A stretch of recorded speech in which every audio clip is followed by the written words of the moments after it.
because for the next video, so this is going to be kind of, this ties into what we were doing on Sunday, because someone suggested that we take a look at an explanation of the Nuka-Cola Corporation. So, this is from someone whom I've never watched before. Okay, you guys are familiar with it. I am not. So, let's take a look and learn something about Nuka-Cola. Okay, Moros, that's fine.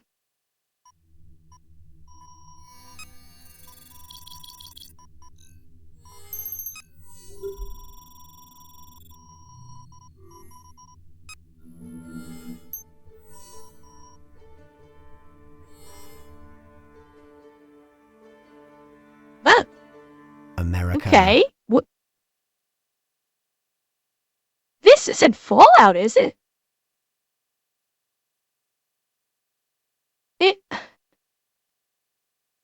Is this supposed to be Fallout?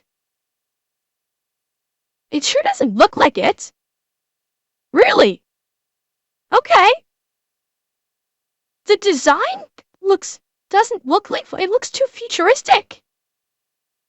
Yeah, it looks too futuristic to my eye for Fallout, but who knows? Is just a word. What it means in the wasteland will depend on who you ask. Liberty, innovation, decadence, ruin. America is all these things. Add a couple nuclear bombs and it becomes more familiar, Ember. So, You happened upon someone old enough to have lived in the glory that was pre-war America. Someone whose memory had not been tainted by the centuries. They might tell you that the truest expression now of this nation looks familiar. This absolutely looks familiar. The Red Rock gas station. Where your base of operations in Fallout 4. was not some high ideal or grand rhetoric, but available for purchase in nearly every vending machine in the free world.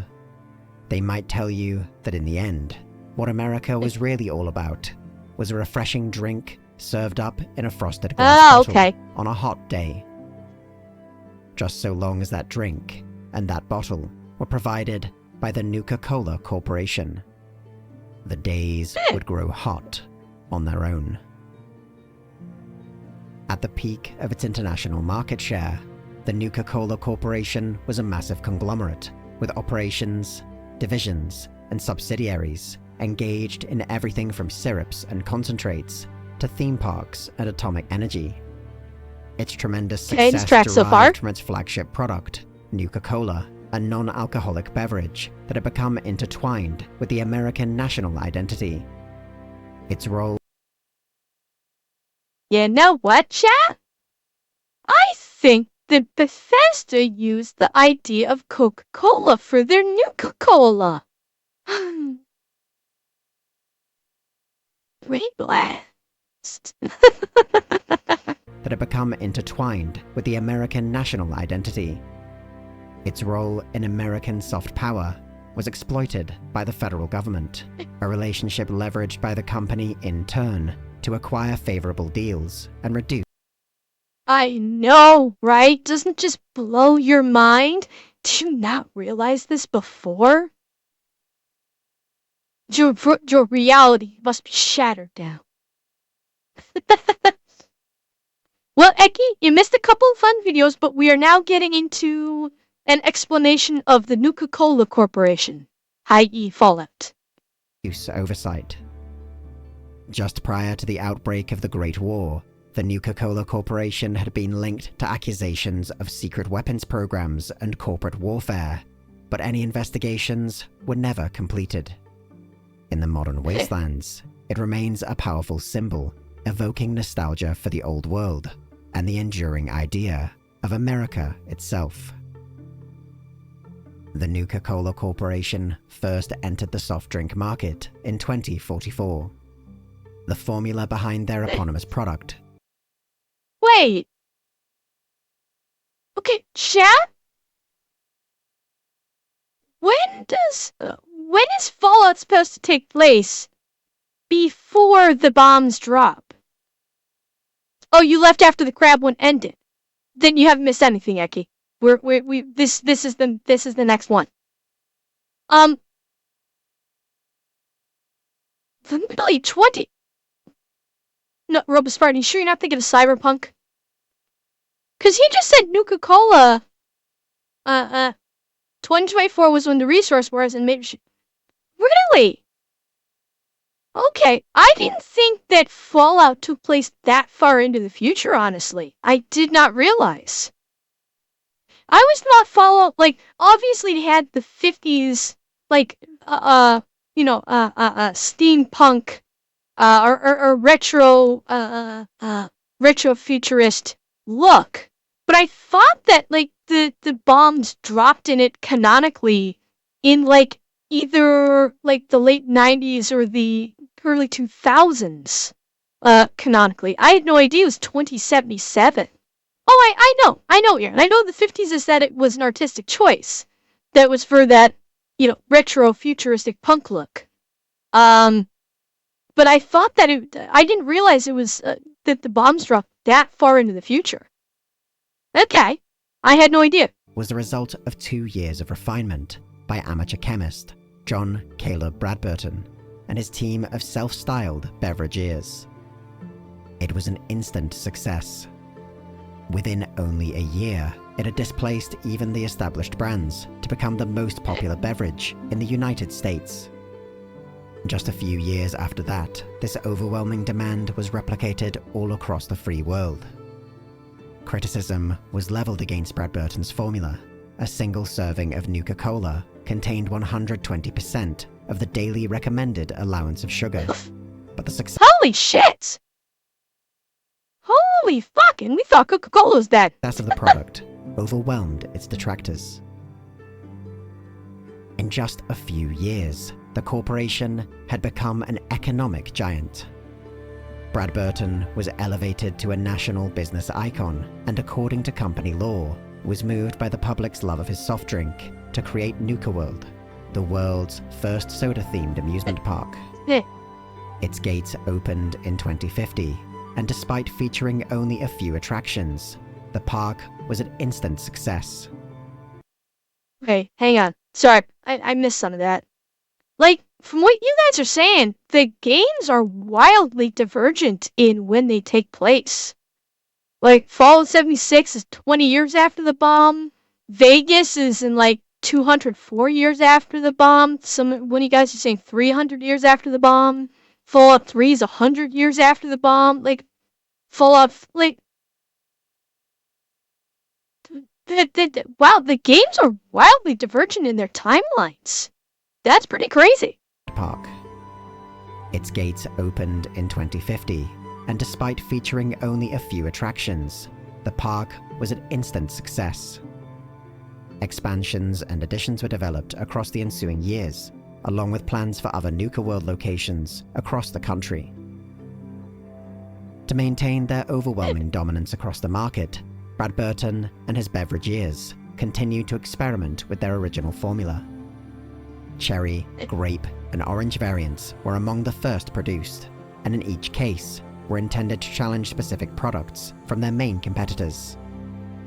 When this direct approach faltered, the Nuka-Cola Corporation pursued aggressive, usually hostile takeovers of rival companies.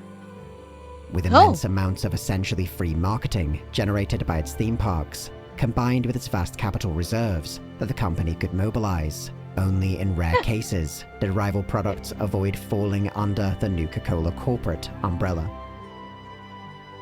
Its omnipresent role in American life made Nuka-Cola far more than just a household name. Jeez. So, I'm gonna go out on a guess, and in the Fallout universe, there's no such thing as a monopoly law.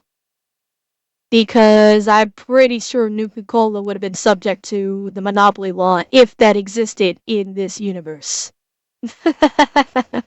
By the early 2060s, a combination of timely marketing and strategic... Well, Robospartan, the average half-life of nuclear material is something like 10,000 years. So yeah, it would take about 10,000 years to dissipate. So, kind of a long time. Placements turned the drink into a cultural icon, one that aligned with the grand narrative of innovation and progress promoted by the federal government. Nuka-Cola costumes and other branded merchandise routinely sold out, while its mascots, Bottle and Cappy, became some of the most recognizable figures in popular culture. The mutually beneficial relationship between the Nuka-Cola Corporation and the US government blossomed in the final years leading up to the Sino-American War. Federal authorities were eager to exploit the brand's widespread appeal by infusing patriotic messages into its already ubiquitous advertisements. Which I'm guessing was stemmed from real life. This idea and this lore, because that's exactly what Coke and Pepsi did during, like, World War II. 100% Coke and Pepsi were basically branded, iconography with, war posters from back in the 50s. So, another thing that they pulled from, it's another thing that Bethesda and, pulled from real life, along with the style of the Nuka-Cola branding itself. Which makes perfect sense, given of course the 50s Atom Punk aesthetic that this has. It makes perfect sense that it would do that. It fits really well. And here's the thing, it's being done in a really clever way. It's you've got that 50s iconography, but look at the Atomic Punk wear. And it works so well. And this is kind of why Fallout became such an iconic brand. Is what you had seen Atom Punk before Fallout came onto the scene. Fallout really did it well, and they expounded so heavily on its lore that people found it very engaging. And, far more than any that had come before it. And let's face it, any attempts at the Atom Punk iconography since have fallen flat. Look at that one, what was it that just came out recently? Atomic Heart. Atomic Heart tried to do that. And failed. The only one that came close, but still, in my opinion, falls short of Fallout fame, is BioShock. BioShock is the closest other franchise that came close to being as iconic in its imagery as Fallout. Because while I don't think it would be classified so much as Atom Punk, because it was all water-based, it was that same kind of aesthetic. And I've not played BioShock, so you guys in chat that have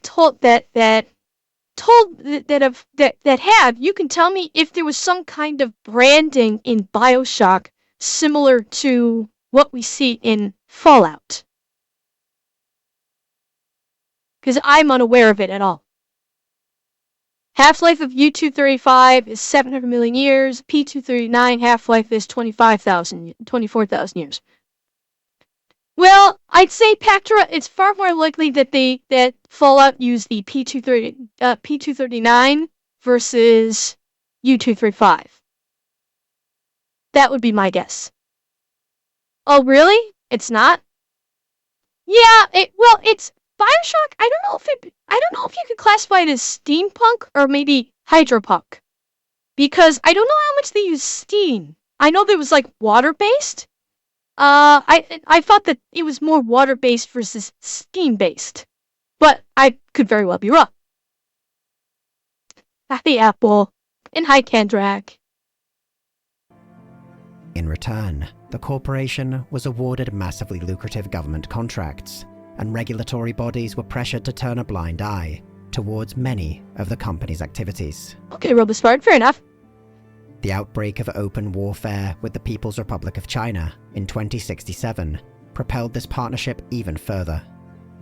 Though outwardly merely a soft drink company, John Caleb Bradberton, and his team of beverageers had come to represent some of the most talented chemists in the nation. Water. Well, I mean, Jesse, what I'm talking about is like liquid water-based technology versus steam-based technology. Like hydro-based versus steam. That's what I'm talking about. Wartime censorship swiftly buried any details of this evolving partnership, though rumors persisted that the beverageers were consulting on the development of chemical weapons in secret army research laboratories. What?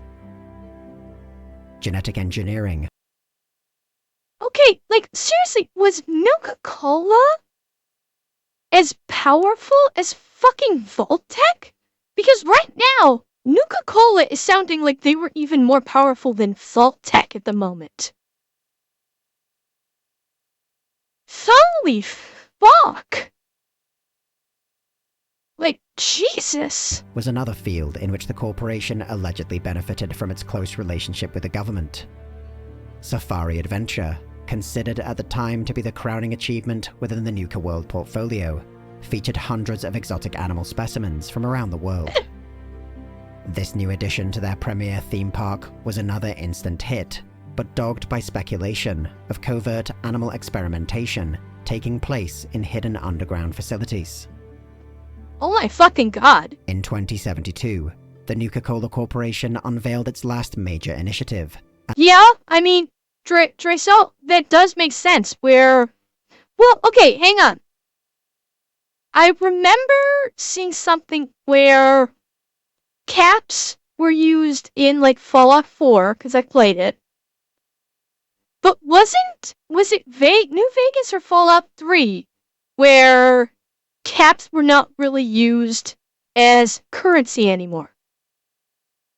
That it was, that was more, I forget what it's called now, but like caps were not really, yeah. New Vegas had like multiple types of currencies and caps were not really the big one. Like you could get caps, but it was, okay, it was Fallout 2 that had the NCR dollars. Okay, so that's Crimson, that's what I was saying. I knew it was one of the Fallouts, I couldn't remember one, where caps really were not used, and okay, so it was Fallout 2 with the NCR dollars, and caps really weren't present. And yeah, Patriots, in New Vegas you had multiple currencies. Another addition to Nuka-World, this time centered on themes of interstellar discovery. Well, I mean, Robo-Spartan, my guess is because of what we're seeing here. Because Nuka-Cola was such a huge behemoth of a company throughout the entire world, and Nuka-Cola had such a massive iconography that people just basically, when it comes to any currency, when it comes to currency with the human race, we ascribe value to a thing and say, this is currency. So the current, currency that we have in all of the different countries, it is understood by the progenitors of said country, okay, this will be our currency. It's why Bitcoin is never going to truly be considered a currency, why it's now stock versus a currency. If society at large had jumped on board and decreed, okay, yes, Bitcoin is going to be our currency, then it would actually have become a currency. But it requires a currency requires a society at large to universally agree this is a currency. So in Fallout, likely because of the iconography of Nuka-Cola fucking everywhere, and Nuka-Cola bottles fucking everywhere, that the caps, because they couldn't be shattered like the bottles could, the caps were universally agreed upon by the Society of Fallout post-nuclear war. This would be our currency. That is my guess as to why the caps were considered currency. And obviously that changed because, like in Vegas, it was generally just, probably these individual societies of New California Republic and Leanites, they said, fuck that, we want to have our own currency, and they created their own currency, and in those areas of the world, they said, okay, this is our agreed upon currency, kind of like the different currencies of different nations. So that's basically the reason why is people at large universally agreed Nuka-Cola caps are currency. And that's how it became currency. That's it. That's honestly it. Galactic Zone was designed to showcase the In utopian Fallout 1, future caps that were representative currency backed by water. It remains a representative currency in NV, but the only East Coast lore supporting caps was a buggy amusement park. Okay. Okay. American technology would provide, but as the war with China dragged on, its optimistic messaging appeared increasingly at odds with world events. This was reflected in the park itself. Through its connections with the federal government, Bradberton had arranged for Nuka-World to double as a protected shelter in the event of nuclear war. As part of this arrangement, military-grade robots were incorporated into the park's security, disguised as harmless replicas, and paraded. Rygat, what I think you may be thinking of, possibly, my history is escaping me a little bit, but I want to say that during the Civil War, the southern states, I think, may have tried to form their own currency because they were trying to secede from the North. I'm wondering if that may be what you're thinking of. It wasn't that each state had its own currency. It's that during the time of the Civil War, I believe the southern states tried to create their own currency because of secession. So that may be what you're thinking about. Yeah. So you may be confusing the Confederate dollars with each state having its own currency. As attractions in their own right. In the final years of its existence, the Nuka-Cola Corporation struggled to survive the increasing uncertainty brought about by the Sino-American War. As global supply chains faltered and civil society began to collapse, the fortunes of the company dwindled. Budgets were slashed in every department, while the rollout of Nuka-Cola Victory and Nuka-Cola Quantum, the last variations in its flagship product line, were not enough to revive the corporation's fading prospects. On October 23, 2077, the company simply evaporated in the global nuclear exchange that would come to be known as the Great War. In the modern wastelands, the legacy of the Nuka-Cola Corporation is expressed through tattered, faded billboards and bottle caps elevated to the status of currency. But even 200 years after the last Nuka-Cola was bottled, entire pallets of the drink can still be found in relative abundance. Such was the thirst of the pre-war population that even the limited supply not destroyed in the Great War has been more than enough to provide for the scattered survivors. For most, it is the only tangible connection to their past they are likely to find. A fleet. And there we go. What he just said, that the Nuka-Cola is the only tangible past linked to their past before the war. And it's that nostalgia that I think is probably what had them collectively as a society say Nuka-Cola caps are a currency. So it was probably, it was very likely that desperate nostalgic grip on what life used to be like that resulted in that decision. And again, it was just a universally agreed upon caps are money. And so caps thus became money. Kind of like every other currency in history, how they came to be. Taste of what America once was. Fun fact: in Star Wars, 1 credit is worth $1.25 US. Really? Interesting. I didn't know that anybody ever did it. Yeah, but how can you do that exchange rate? How can you, like... I don't know. I think that's speculative. It's probably a fan theory.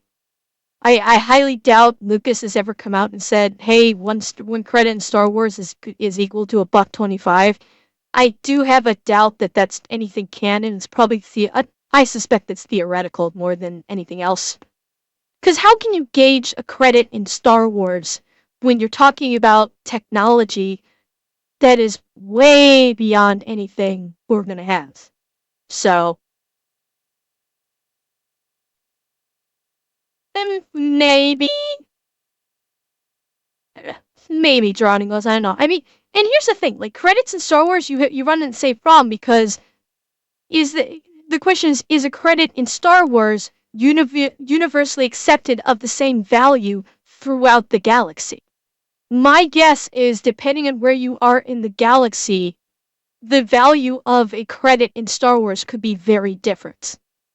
Hi, Ark.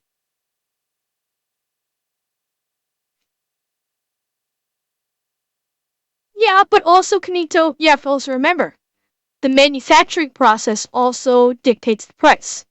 So, who knows? It's that's the difficulty with trying to establish a comparison price guideline for a wildly sci-fi franchise versus our modern franchise. It's But the Nuka-Cola exactly Corporation Bactra. was far more than just a popular soft drink. Though it presented itself as the ideal American company, bubbly and optimistic, in its later years, this was increasingly a facade behind which lay a labyrinth of secret deals and backroom arrangements. Bradberton himself was rumored to be at the center of it all, embezzling In unthinkable... episode 1, the flying guy, I can't remember his name, said we don't take Republic credits. Oh, yeah. Watto. You're talking about Watto. Yeah. Yeah, and hence, Jesse Christopher, my point exactly. sums of money from his own company to fund a personal obsession with achieving immortality. Some even speculate he succeeded, trading the underlying formula behind Nuka-Cola Quantum to the government in exchange for what he desired. Whether there is any truth to this at all, or if it is merely a story to make the wasteland less dreary, will depend on who you ask. All that can be said with any certainty is that the days are growing hot once again. The Templin Institute investigates the nations, factions, and organizations of alternate worlds. If you've enjoyed this video and would like to join the Templin Institute, consider pledging to our Patreon page. Along with increased security access, you'll be able to vote in polls to determine future topics, get custom wallpaper every week, and receive some other exclusive rewards. Oh, that's kinda cool.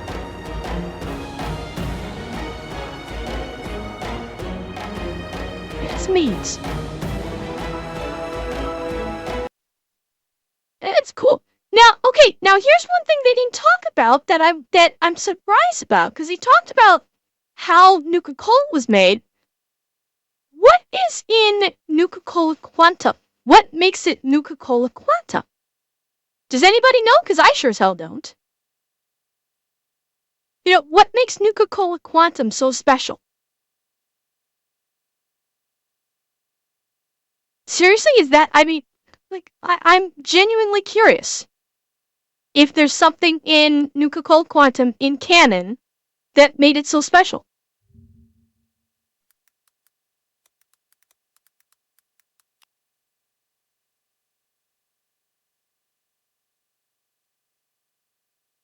Let's see. Alright, well, let's pull up the wiki, shall we? So Nuka-Cola Quantum is a byproduct of Project Cobalt, which began in 2076 when Nuka-Cola Corporation engaged in weapons research. The team found that strontium-90 isotope derivative, originally developed for military ordnance, created a bright blue glow that worked well as a food additive when adjusted for consumption. The lead beverage gave the drink formula its distinctive name. Huh.